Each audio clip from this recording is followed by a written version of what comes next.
Study IQ IAS, अब तैयारी हुई अफोर्डेबल। दोस्तों, काफी सालों से चाइना का बेल्ट एंड रोड इनिशिएटिव पूरे वर्ल्ड के ग्लोबल ट्रेड पर डोमिनेट कर रहा था। लेकिन भारत की तरफ से एक नया मूव, एक बहुत ही इंपॉर्टेंट मूव स्टार्ट किया गया, जिसको हम कहते हैं इंडिया का कॉटन रूट इनिशिएटिव। यह कॉटन रूट इनिशिएटिव पुराने टाइज को वापस इंटीग्रेट करेगा, कहीं ना कहीं इंडिया की ग्लोबल ट्रेड में एक बहुत बड़ी पहचान बनाएगा और आने वाले समय में हो सकता है कि कहीं ना कहीं इंडिया जो है वर्ल्ड लेवल पर अपनी स्ट्रॉन्ग कनेक्टिविटी के साथ में पूरे विश्व के साथ एक बेहतर रिश्ते स्थापित कर पाएगा। तो शुरू करते हैं हमारे आज के टॉपिक को। दोस्तों, बहुत ही इंपॉर्टेंट टॉपिक है, that is India's cotton route initiative. इस इंडियाज कॉटन रूट इनिशिएटिव में इंडिया ने इटली के साथ कोलैबोरेट किया है और इसमें इटली ने यह एम किया कि India should be their third largest trade partner. India plan cotton ancient maritime route to counters China's ambition. यह हमारा आज का पर्टिकुलर टॉपिक है। तो स्टार्ट करते हैं सेशन को। सबसे पहले अगर मैं आपसे बात करूं कि ओवरऑल अगर हमें ये कॉटन रूट क्या है और किस तरह से ये चाइना के सिल्क रूट को एक तरह से चैलेंज कर रहा है, किस तरह से ये चाइना के बेल्ट एंड रोड इनिशिएटिव को चैलेंज कर रहा है, इसके ऊपर हम बात करेंगे। तो देखिए, दोनों ही कॉन्सेप्ट को पहले मैं यहां पे आपके सामने लेकर आऊंगा, एक डिफरेंशिएशन क्रिएट करूंगा और फिर मैं आपको बताऊंगा कि किस तरह से इंडिया इटली का जो कोलैबोरेशन है वो कहीं ना कहीं आगे जाके एक गेम चेंजिंग रूल क्रिएट कर सकता है।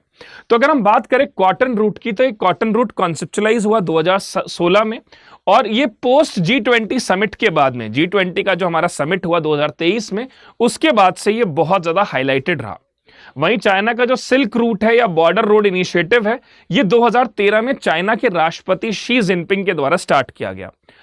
इंडिया का जो कॉटन रूट है, इसका मेजर ऑब्जेक्टिव जो है वो है कि इंडिया का ट्रेड एनहांस करना, इंडिया की कनेक्टिविटी इंप्रूव करना। कहां कहां पर?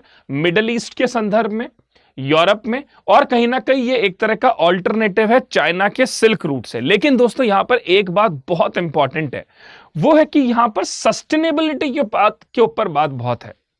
मतलब एक ऐसा ट्रेड इंडिया करना चाह रहा है, पूरे वर्ल्ड के साथ एक ऐसी कनेक्टिविटी स्थापित करना चाह रहा है जिसमें सस्टेनेबिलिटी एक बहुत बड़ा फैक्टर हो। आपको पता होगा कि भारत ने 2015 के पेरिस कॉन्फ्रेंस के बाद से लगातार सस्टेनेबिलिटी के ऊपर काफी ध्यान दिया है।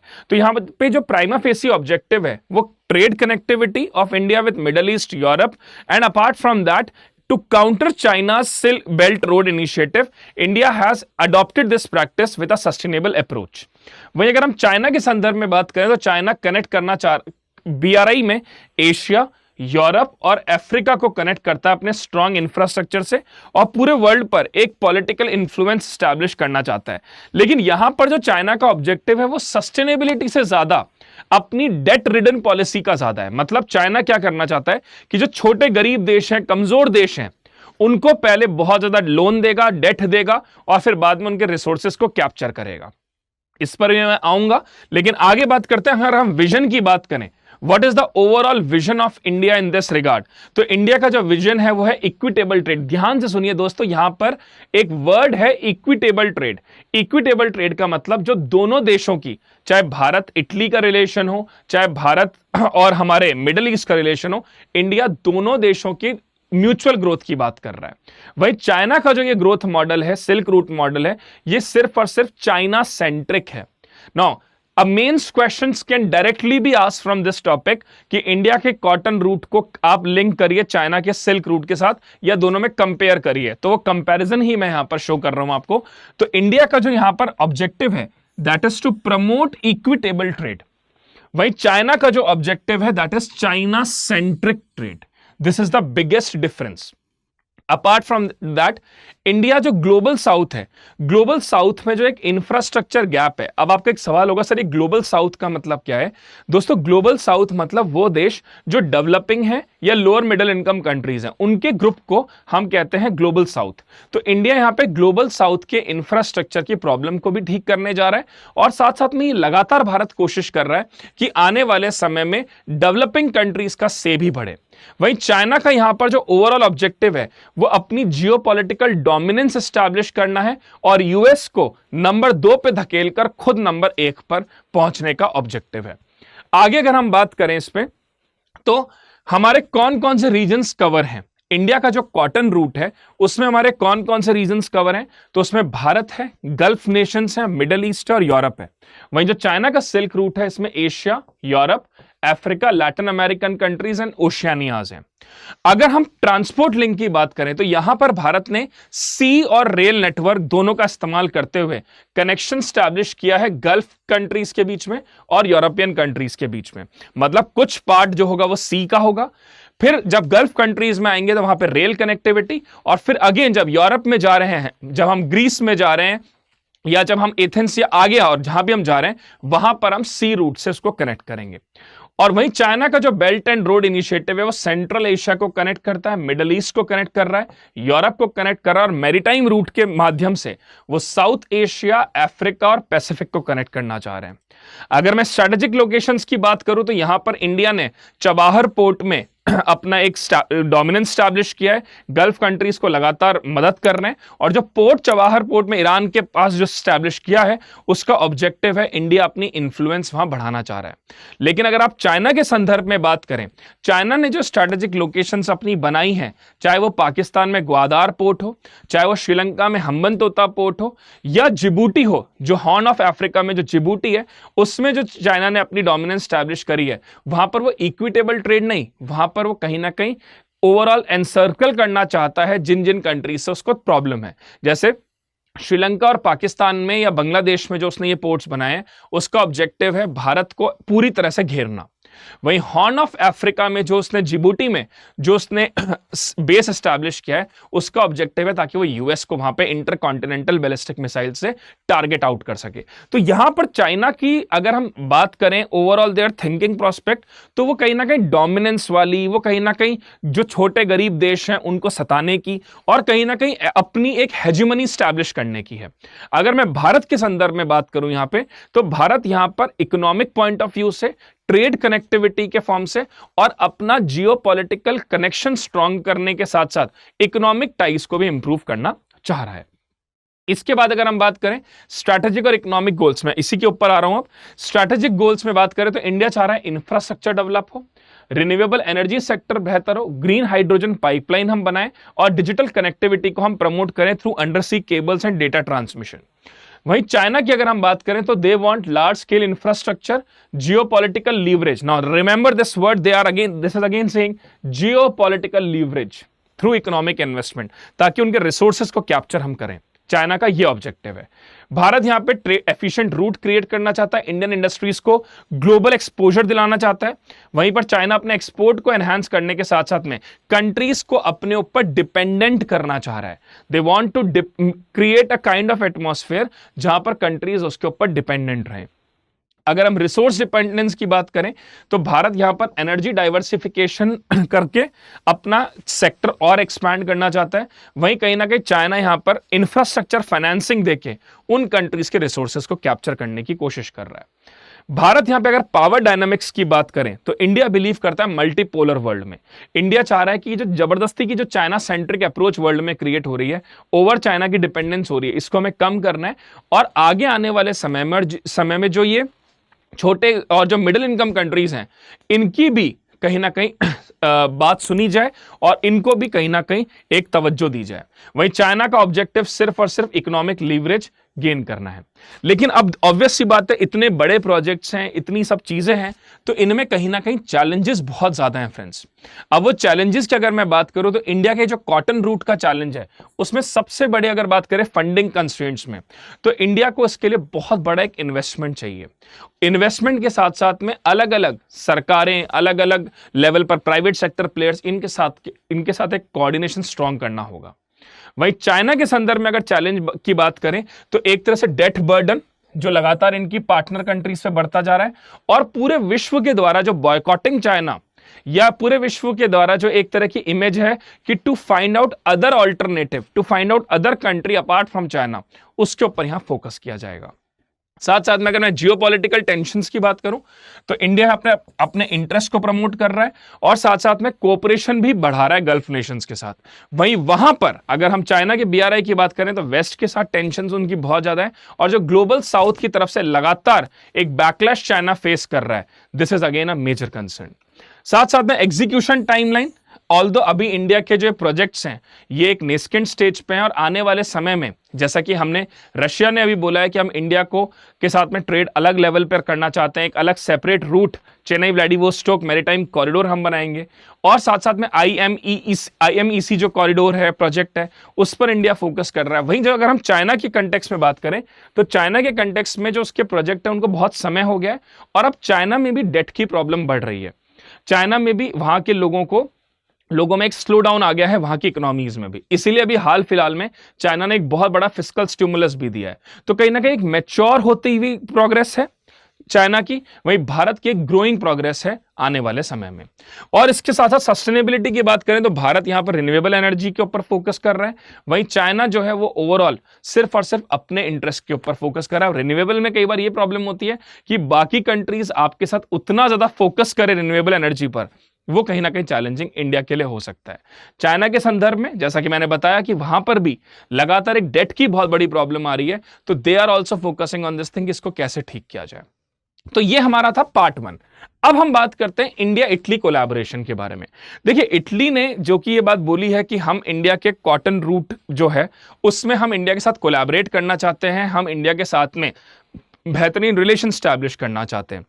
तो अगर हम इंडिया और इटली के ट्रेड की बात करें तो India having a surplus trade over Italy, मतलब इंडिया के एक्सपोर्ट ज्यादा होते हैं और इंपोर्ट्स कम है। ये लास्ट 10 साल का अगर हम एक फिगर देखें तो 2023 में भारत के एक्सपोर्ट्स जो हैं लगभग ऑलमोस्ट 8 to 9 बिलियन के आसपास है और इंपोर्ट्स लगभग 4.5 बिलियन के आसपास है। तो we have a balance of trade, favourable balance of trade in with Italy.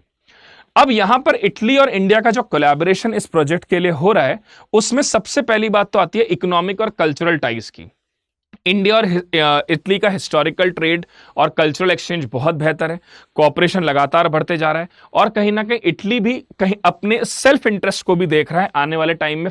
Reason is कि कॉटन ट्रेड से कहीं ना कहीं उसका मैरीटाइम एक्सपर्टीज बेहतर होगा, शिप बिल्डिंग इंफ्रास्ट्रक्चर उसका स्ट्रांग होगा, स्पेस कोलैबोरेशन जो है वो और ओपन आउट होगा और स्पेसिफिकली इंडिया और इटली दोनों मिलकर स्पेस प्रोजेक्ट्स पे और काम कर सकते हैं।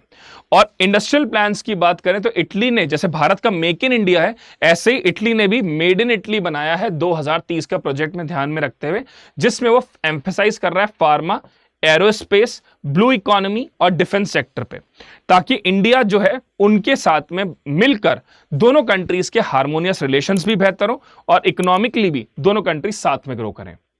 अब बात कर लेते हैं India middle east Europe economic corridor. देखिए जैसा कि मैंने आपको बताया कि भारत बहुत बार कोशिश करता है कि वो जो भी ट्रेड रूट्स बनाए, आप देखिए पूरी दुनिया में इस समय एक तरह की अनस्टेबिलिटी है, कहीं ना कहीं रशिया यूक्रेन वॉर चल रहा है, कहीं पे ईरान इजराइल ये प्रॉब्लम्स चल रही हैं। फिर भारत के जो दोनों पड़ोसी हैं पाकिस्तान और चाइना, इंडिया ऑलवेज वांट कि जो भी ट्रेड हो वो इनसे बाईपास करते हुए बनाया जाए। तो जो इंडिया मिडिल ईस्ट जो यूरोप इकोनॉमिक कॉरिडोर है इसमें हम पाकिस्तान को बाईपास करके पहले अपना ट्रेड रिलेशन मिडिल ईस्ट के साथ बेहतर कर रहे हैं थ्रू सी रूट और फिर मिडिल ईस्ट में internally through rail route and from that middle east to Athens again sea route connectivity को इसमें स्टैब्लिश किया जा रहा है। तो a mega infrastructure project aim to connect India to Europe via the middle east encompasses railway, sea port, energy pipeline and data transmission partners, data transmission networks. अब अगर हम की पार्टनर की बात करें तो इसमें यूएस है, ईयू है, यूएई है, सऊदी अरेबिया है, फ्रांस है, जर्मनी है और इंडिया है। और इटली का इन्वॉल्वमेंट यहां पर कहीं ना कहीं ज्योग्राफिकल पोजीशन को और बेहतर करता है और इकोनॉमिक इंटरेस्ट भी स्ट्रांग करता है, जिससे कि ट्रेड एफिशिएंसी बढ़ेगी और कहीं ना कहीं आने वाले समय में लगभग अगर आप देखें कि ये ईयू का जो ग्लोबल गेटवे इनिशिएटिव है इसने पूरे विश्व भर में $300 बिलियन का इंफ्रास्ट्रक्चर प्रोजेक्ट स्टैब्लिश करने के फॉर्म में ये डेवलप हो सकता है। उसके अलावा अगर हम स्ट्रैटेजिक सेक्टर्स की बात करें तो डिफेंस, सबसे पहले अगर हम डिफेंस के बारे में बात करें तो at least $29 billion defence project showing the European security concern. लगातार पूरे यूरोप में सिक्योरिटी कंसर्न्स बढ़ते जा रहे हैं बिकॉज ऑफ सम इश्यूज। तो यहां पर इटली ने लगभग $29 बिलियन का अपना डिफेंस बजट बनाया है। तो इंडिया के लिए बहुत बड़ी अपॉर्चुनिटी है कि cyber security solution, armed vehicles और नेवल टेक्नोलॉजी एक्सपोर्ट करें इटली को। और कहीं ना कहीं दोनों का जॉइंट प्रोजेक्ट भी चल रहा है सबमरीन टेक्नोलॉजी को लेकर और स्पेस बेस्ड सिक्योरिटी सिस्टम्स जो हैं इसको स्ट्रेंथन करने के लिए भी दोनों कंधे से कंधा मिलाकर चल रहे हैं। अब आता है blue economy. Now this is very very important. अगर हम बात करें तो इटली की सबसे बड़ी स्ट्रेंथ है उसका मरीन रिसोर्स मैनेजमेंट। और भारत में भी आपको पता होगा कि ब्लू रिवॉल्यूशन 2.0 प्रधानमंत्री मत्स्य संपदा योजना, साथ साथ में भारत सरकार भी मैरीटाइम सेक्टर को डेवलप करने के लिए बहुत ज्यादा कोशिश कर रही है। चाहे उसमें पोर्ट डेवलपमेंट हो, चाहे शिप बिल्डिंग हो, चाहे मरीन रिसोर्सेज में प्रॉपर वेसल्स का इस्तेमाल किया जा सके, ये सारी चीजों में इंडिया भी बहुत बड़ा सपना देखकर चल रहा है। तो यहां पर मैरीटाइम रिसोर्स मैनेजमेंट में याच डिजाइन, शिप बिल्डिंग, अलाइन, और आपको पता होगा अभी सैटरडे को मैंने एक सेशन लिया था जिससे मैंने बताया था कि इंडिया अपनी शिप बिल्डिंग क्रिएट करना चाह रहा है और आने वाले समय में टॉप 5 देशों में इंडिया शिप बिल्डिंग में अपना नाम दाखिल करवाना चाहता है। तो यहां पर अगर हम बात करें investment in port infrastructure, ecological sustainability are the priorities. और स्पेस बेस्ड प्रोजेक्ट्स की भी अगर मैं बात करूं तो स्पेस बेस्ड प्रोजेक्ट में इटली ने 7.5 बिलियन का इन्वेस्टमेंट किया है स्पेस प्रोजेक्ट्स में। 2026 तक वो कोशिश कर रहे हैं कि इंडिया के साथ कोलैबोरेट करें सैटेलाइट टेक्नोलॉजी में और स्पेस एक्सप्लोरेशन में, क्योंकि दे ऑल्सो नो कि इंडिया का जो इसरो है वो बहुत बेहतरीन काम करता है इन सब चीजों में और लो कॉस्ट पर बेहतरीन सक्सेस इसरो ने अचीव करी है। अगर हम और बात करें तो कॉटन रूट जो है इसको बैकिंग भी मिल रही है यूएस की, यूरोप की और गल्फ नेशंस की। एक तरह से काउंटर बैलेंसिंग है ये चाइना के बीआरआई का। और इंडिया की इसमें डोमिनेंस या इंडिया की लीडरशिप आने वाले समय में ग्लोबल ट्रेड और इंफ्रास्ट्रक्चर डेवलपमेंट को बेहतर करेगी, इन्वेस्टमेंट अपॉर्चुनिटीज क्रिएट करेगी और एक वर्ल्ड क्लास इंफ्रास्ट्रक्चर इंडिया खुद के लिए भी क्रिएट करेगा और दूसरे देशों के साथ एक्सपोर्ट रिलेशंस भी इसमें बेहतर होते हुए हमें दिख सकते हैं। गल्फ नेशंस का रोल भी यहां पे बहुत इंपॉर्टेंट है क्योंकि वो इकोनॉमिक इंटरेस्ट को डाइवर्सिफाई कर रहे हैं, साथ साथ में ऑयल डिपेंडेंसी अपनी बढ़ा रहे जो है वो दूसरे देशों पे जो कहीं ना कहीं जो ऑयल ये एक्सपोर्ट करते हैं इसके लिए और ऑल्टरनेटिव्स वो ढूंढ रहे हैं। और इजराइल का पार्टिसिपेशन इसमें और स्ट्रॉन्ग स्ट्रेटेजिक डायमेंशन देता है जो कहीं ना कहीं इकोनॉमिक ग्रोथ के साथ साथ पूरे मिडिल ईस्ट में एक पीस और स्टेबिलिटी भी लेकर आ सकता है। तो कहीं ना कहीं अगर हम ओवरऑल बात करें तो ये जो पूरा ऑब्जेक्टिव है यहाँ का, तो देखिए चाइना के जो ऑब्जेक्टिव्स थे वो कहीं ना कहीं डेट क्रिएटिंग ज्यादा है। भारत के और जिन कंट्रीज के साथ भारत ये इनिशिएटिव स्टार्ट कर रहा है उसका सबसे बड़ा जो ऑब्जेक्टिव है वो है इकोनॉमिक टाइज इंप्रूव करना, अपने एक्सपोर्ट्स बेहतर करना, डाइवर्सिफिकेशन करना और एक बॉन्डिंग स्ट्रॉन्ग करना। और इन सब के साथ में they are focusing on sustainability as well. So this is what we feel. And Italy का इसमें यूनिक रोल जो वो क्या है कि इटली एक गेटवे है यूरोप और मेडिटेरियन का। तो आने वाले समय में इटली एक बहुत बड़ा प्लेयर स्टैब्लिश हो सकता है कॉटन रूट में। डिजिटल कनेक्टिविटी भी है इसमें कहीं ना कहीं बहुत बड़ी रोल प्ले कर सकती है क्योंकि इटली का मैरीटाइम सेक्टर बहुत स्ट्रांग है। तो submarine cable, digital infrastructure, they play a very important role. और कहीं ना कहीं आने वाले समय में ये यूरोपियन इकोनॉमीज और साथ साथ में भारत की इकोनॉमी के लिए ये एक गेम चेंजिंग रोल प्ले कर सकते हैं दोनों देश। ये क्वेश्चन है, इस क्वेश्चन को आप अटेम्प्ट करिए और मुझे बताइए कमेंट सेक्शन में इसका सही आंसर क्या होना चाहिए। और अगर आप सबको ये वीडियो अच्छा लगा है तो कमेंट में मुझे जरूर बताएं। That's all from my side, thank you so much, God bless you all. Study IQ IAS, अब तैयारी हुई अफोर्डेबल।